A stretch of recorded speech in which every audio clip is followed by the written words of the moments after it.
Hirap inumin. O kaya, kung marami kayong pera, okay? Pwede yung mga juices, di ba may mga extracted? Guyabano, mango, ano pa, pineapple, orange. May mga extracted na po. Meron po? Cranberry, ano pa? Apple. Apple. Kung may marami kayong pera, pwede yun. Idagdag. Kung may pera po kayo. Breakfast mo rin. Oh, ako kasi ginagamit ko,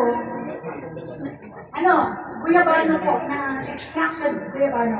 Meron akong source na bibigay sa akin every week ng extracted guyabano, 100% pure. Pero kailangan pinusin ko yan ng 3 to 4 days.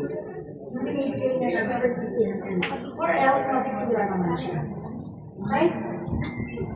Claro po? Now, kung malala, ay sandali lang. Meron kasi dito may mga bed sores. Ano po? Bed sores, may mga sugat, may mga gangrene, may mga allergy sa balat, tama ba? Sprayan lang yan. Doon sa spray, may spray po na spray. Yung razor po.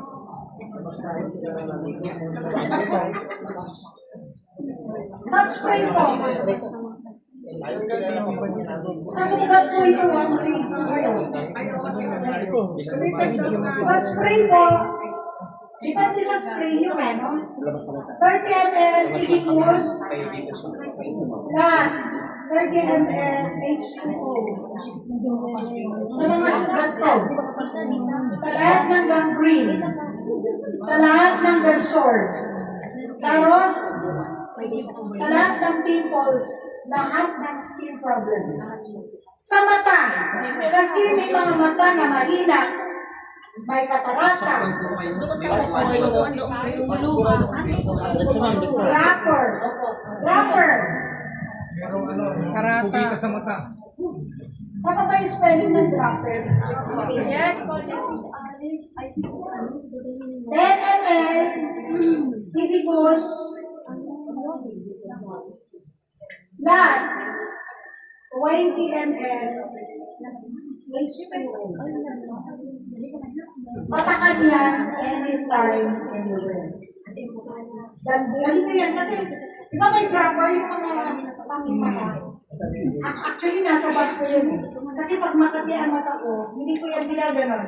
Ginadrop ko lang siya. Okay?